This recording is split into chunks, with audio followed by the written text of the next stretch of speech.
Welcome to the Deep Dive. Today we are embarking on a mission that might seem focused on a character almost lost to history, a man named Trophimus. Right.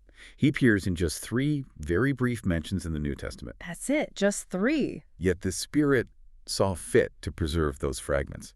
So our mission for you, the listener, is to uncover the profound theological and practical lessons embedded in this really spare biography. And that phrase, spare but not small, it just captures the essence of this deep dive so beautifully. It really does. We're taking the few historical facts we have about Trophimus found in Acts 20, Acts 21, and then that one line in 2 Timothy. Yeah. And we're letting them preach volumes about discipleship. It feels like a shortcut, in a way. How so? A shortcut to understanding what quiet faithfulness truly looks like Yeah. on the challenging and often costly road of mission. That's a great way to put it. Yes. Absolutely. Yeah. We aren't looking for celebrity here. We're looking for the bedrock of genuine Christian life. We'll explore how his life embodied 3 monumental insights for the early church, which I think remain just as true for us today.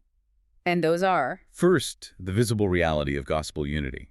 Second, the true cost of ministry companionship. And third, the surprising steadfastness required in both, vigorous travel and human weakness. Exactly. So let's jump in. I think the best place to start is by grounding ourselves completely in Trophimus's world. We have to. To appreciate Trophimus, you really have to feel the sheer complexity of the first century. It's so easy to flatten it out when we read. We do. We read the book of Acts like it's a simple road trip, but it was anything but. Okay, so paint the picture for us. Trophimus inhabited a world moving on this incredible network of Roman roads, yes. But it was a world governed by imperial rhythms and burdened by ever-present risk. So when Paul and his group traveled, they weren't exactly flying under the radar. Not at all. They were highly visible. And you mentioned something crucial earlier, the logistics. The logistics alone must have been a nightmare. This wasn't just a few friends moving from town to town. No. They were carrying a relief collection. A substantial amount of money from all these Gentile churches back to the believers in Jerusalem who were suffering. Exactly. And in that world, money and letters were only ever entrusted to those who were proven utterly reliable. The huge sign of trust. A massive one. The very act of this journey involved inherent risk, political exposure, and a level of trust that, honestly, we rarely experience today. Their safety could just change on a dime, couldn't it? In an hour. It could change based on local sentiment, a flare-up of religious zealotry, or just a heavy-handed Roman patrol. So travel was a serious commitment. It was a reflection of deep conviction. And Trophimus' starting point? His home city of Ephesus. That's crucial, isn't it? It gives us the context for the sheer magnitude of his conversion and then this commitment. It's everything. Let's talk about the city he left behind. What was it like? Ephesus was colossal. It was the major maritime trading hub and port city for the entire Roman province of Asia. So a cultural and economic powerhouse. Absolutely. But the city's spiritual identity, its whole reason for being, was tied completely to the great temple of Artemis. Or Diana, as the Romans called her. Right, one of the 7 wonders of the ancient world. And this temple wasn't just a quiet place of worship. No, it was an economic engine. A massive one. It was a sort of ancient bank, the center of an elaborate system of devotion and ritual. Devotion, commerce, and civic identity were just completely intertwined there. So when the gospel arrives in Ephesus through Paul's ministry, it's not just challenging someone's personal beliefs. It's threatening their entire economy, their whole societal structure. And that explains the powerful, visible reaction of the new converts. The commitment required to follow Christ, there had to be total. It had to be. And the book of Acts gives us this phenomenal detail to illustrate the depth of this identity shift. The bonfire. The bonfire. As the word of the Lord spread, Luke records the public burning of sorcery scrolls.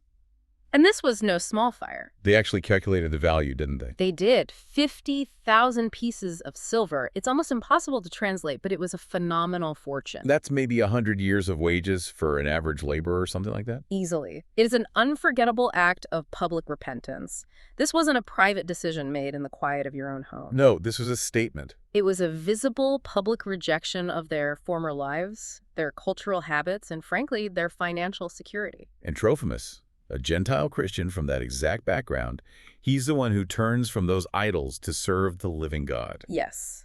It meant abandoning deeply embedded cultural loyalties and joining a community that it crossed all the old boundary lines. This is the man who stepped onto the Roman road with Paul. And that road was leading to a very specific, and I'd say very deliberate destination, Jerusalem. And this is where the practical mission becomes profoundly theological, doesn't it? It focuses on the visible shape of unity. Paul's plan was so deliberate in every layer.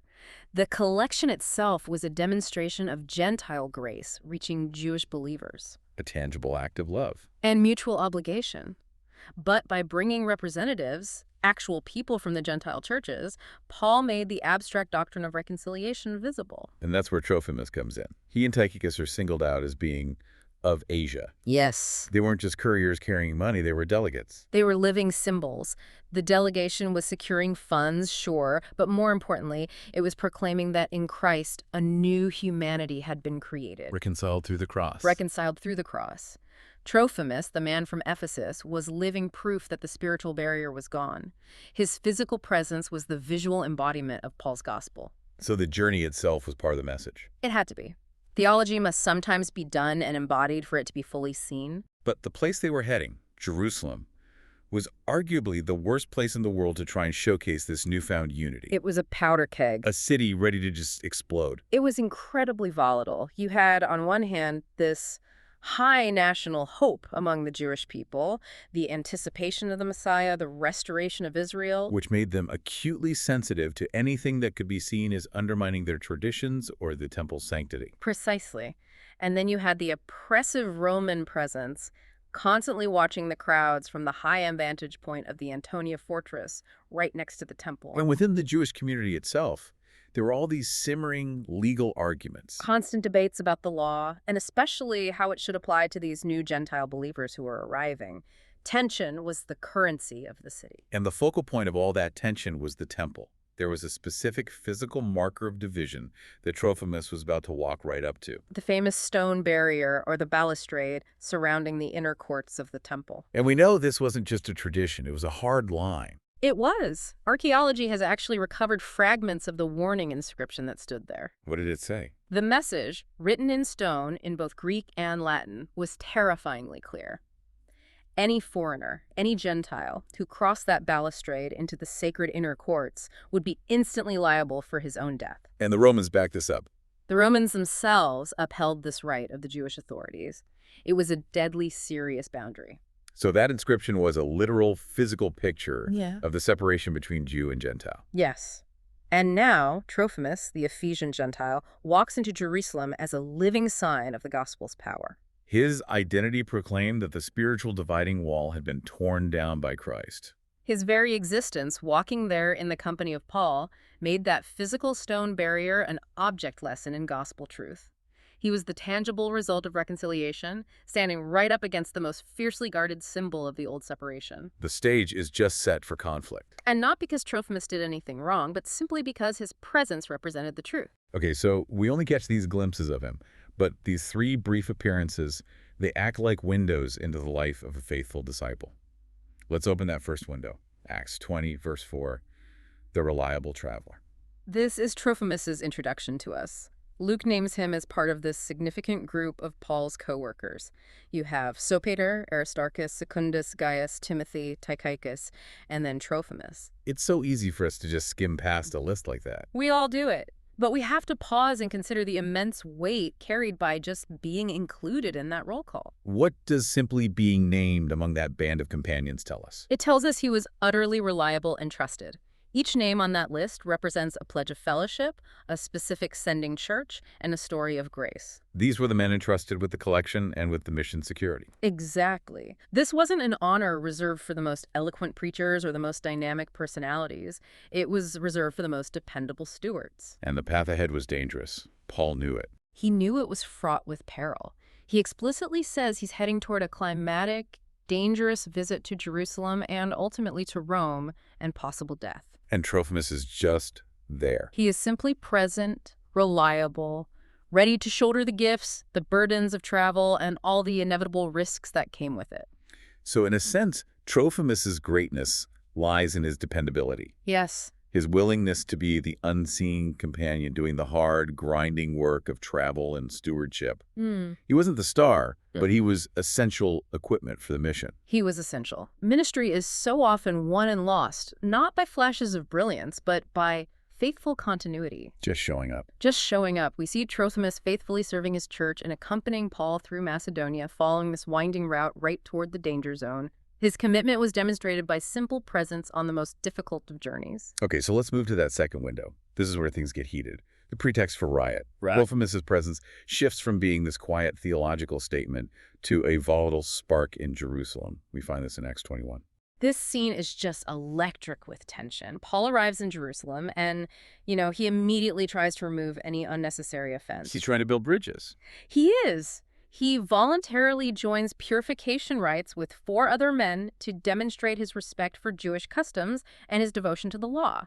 It's an act of restraint, even though he knows salvation is by grace. He's trying to be all things to all people for the sake of the gospel. Precisely. But that voluntary restraint was immediately swallowed up by slander.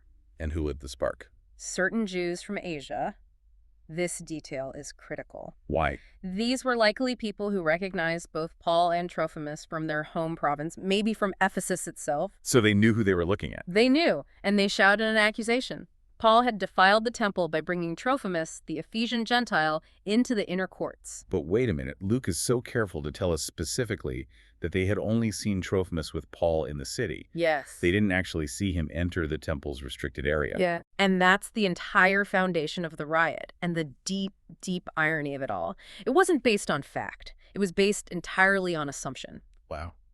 They saw Trophimus, the known Gentile, walking with Paul, the known advocate for Gentile inclusion, and their deep-seated fear and anger it immediately manufactured the worst possible accusation. Assumption hardened into accusation. Which immediately led to a full-blown uproar. Seizing Paul, dragging him out of the temple, and the entire city rushing together. I can't imagine what that moment was like for Trophimus. I mean, Paul came bearing gifts of Gentile generosity. He came seeking peace through this voluntary restraint. All that positive intent. And was just overwhelmed in an instant by the crowd's fear and anger.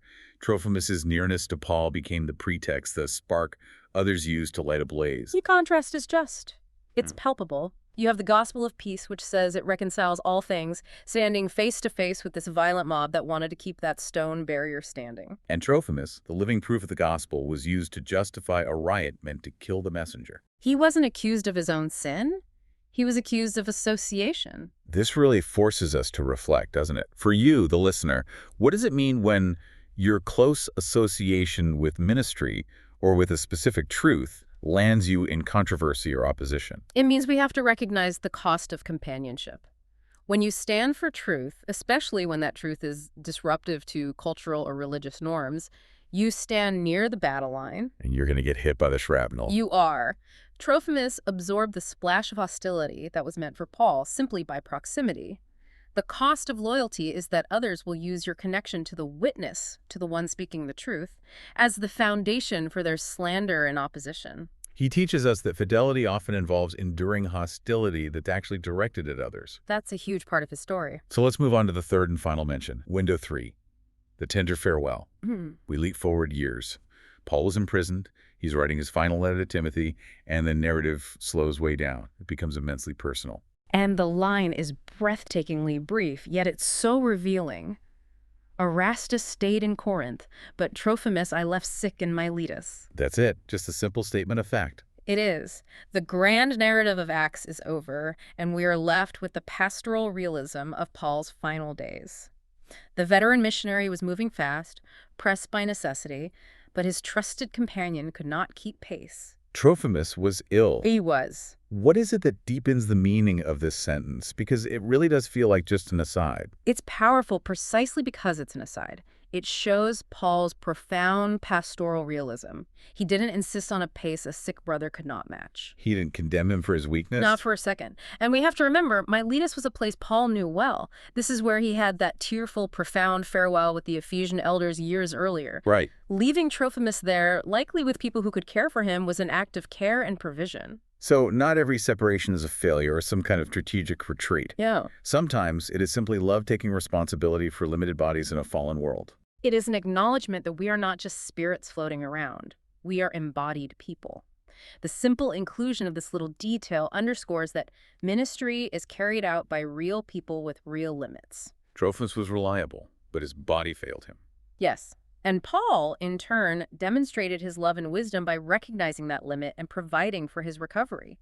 Faithfulness is measured not just in how far you run, but in how you treat those who can no longer run beside you, and, just as importantly, how you accept your own limitations. Okay, so Trophimus' life, seen through those three windows, it really does put flesh on some abstract theological concepts. Let's start with that first one, the doctrine made flesh, the doctrine of unity. The doctrine we have to keep coming back to is Ephesians 2, that Jesus is our peace. He made the two groups, Jew and Gentile one, and destroyed the barrier, that dividing wall of hostility. For Christ, the law served to distinguish Israel from the nations. And after Christ, the cross served to unite them. And Trophimus was not just some symbol in a sermon. He was a brother whose physical presence in that mixed delegation made the theology utterly visible and tangible. He was the object of God's unifying grace.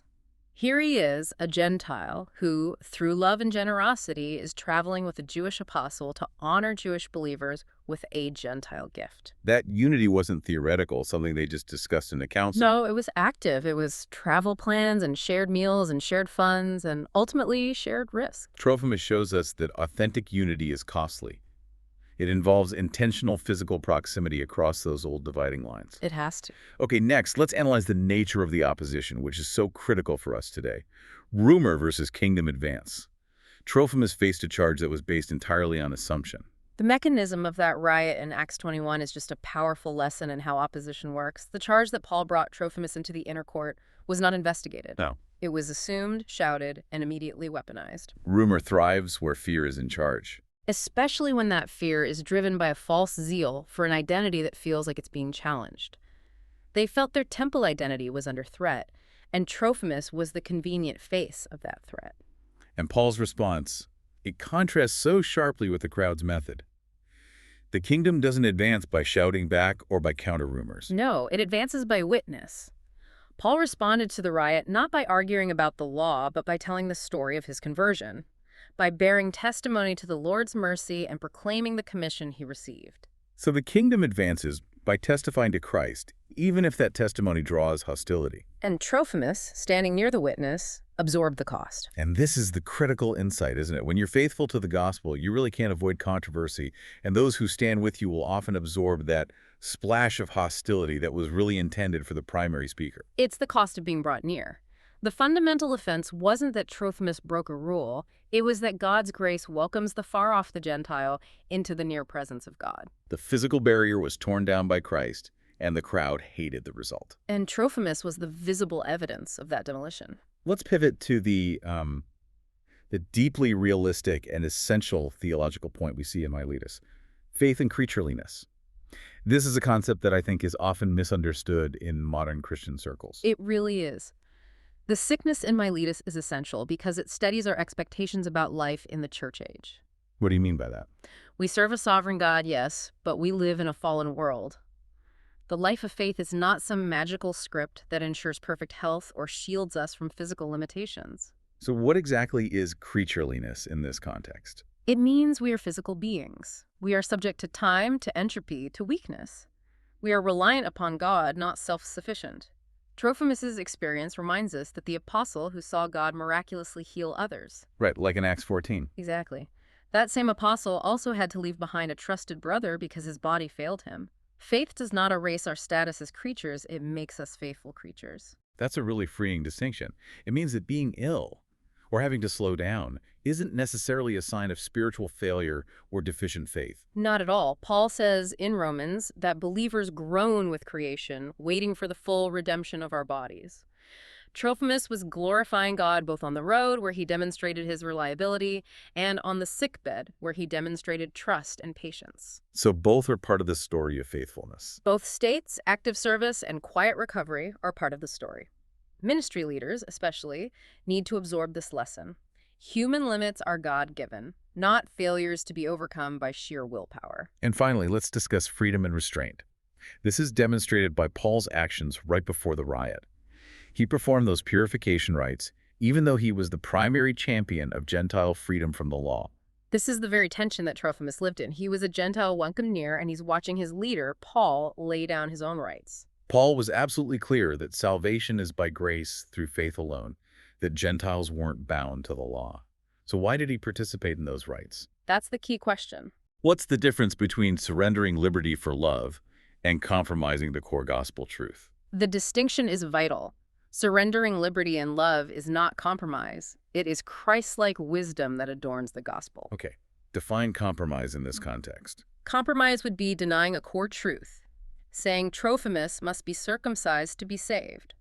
Restraint means choosing not to exercise a non-essential right for the sake of unity and peace. Paul chose to remove an unnecessary offense. He did. He showed that he honored the customs of his Jewish heritage when they did not violate the gospel center. It's like you might have the freedom to listen to loud music while you work, but if your colleague needs quiet to concentrate, you lay down your right to the speaker for the sake of your colleague, not because you suddenly think music is sinful. That's exactly it. You sacrifice convenience, not conviction. Paul's posture allowed the church to hold together around Christ, even with these vastly differing customs and preferences. And Trophimus watched his leader use his freedom to serve, not to tear down. Which would have been a powerful model for him.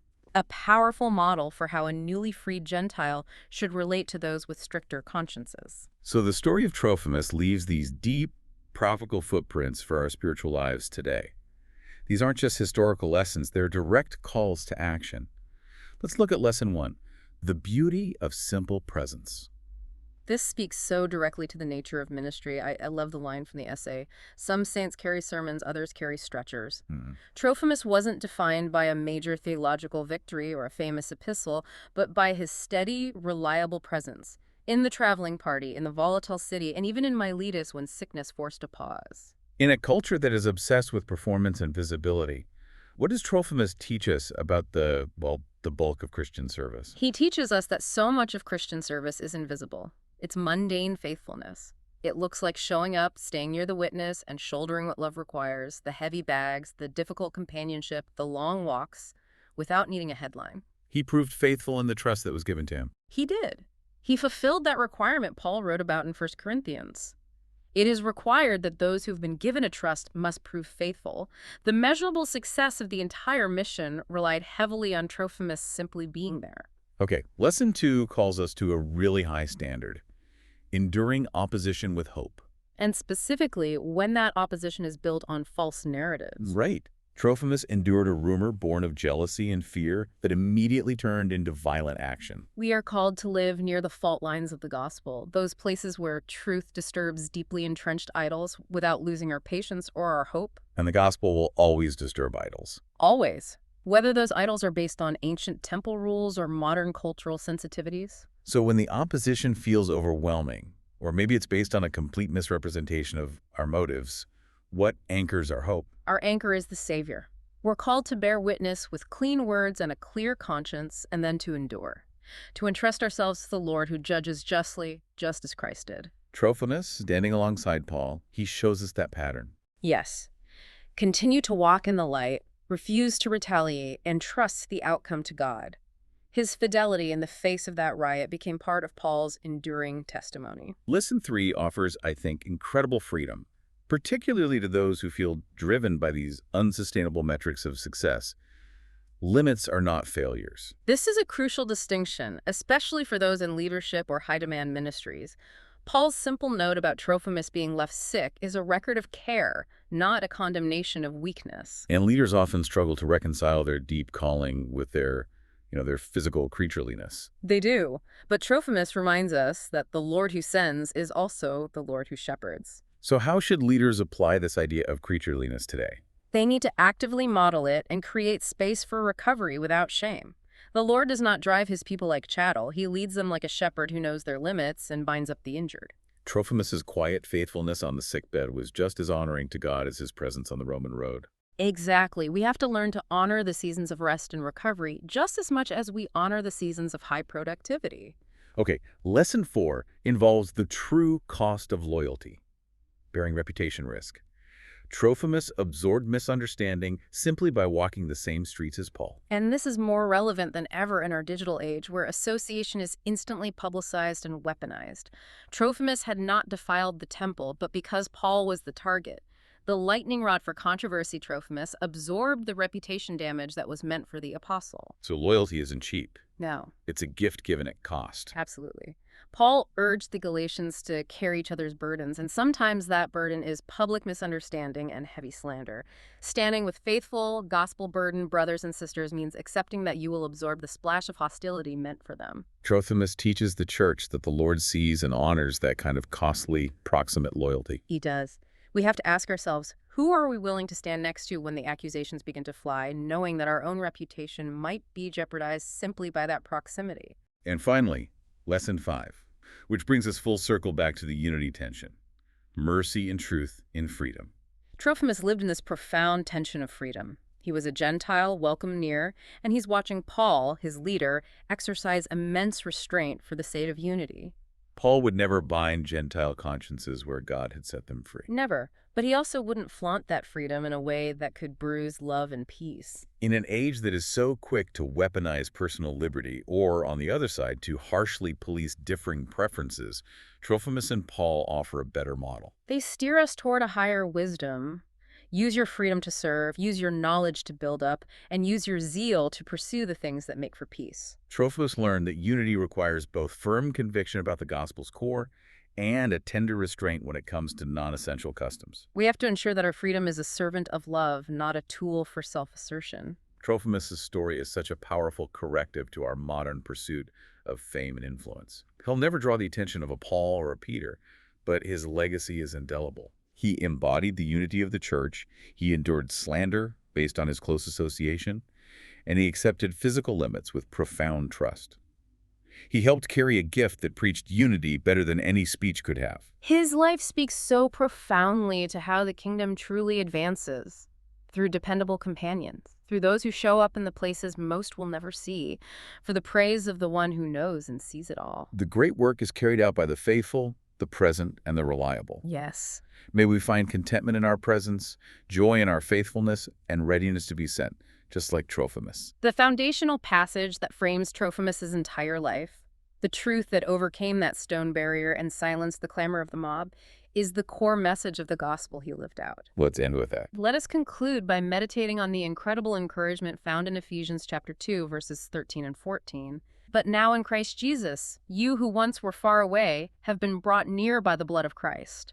For he himself is our peace, who has made the two groups one and has destroyed the barrier, the dividing wall of hostility. The main encouragement we carry from this deep dive, then, is the permanence of that peace. It is. The blood of Christ is the power that brings the far off near and permanently tears down every barrier past, present, and future in God's family. May the Lord of peace guide your steps and strengthen your presence, that you may faithfully reflect the unity achieved through his Son.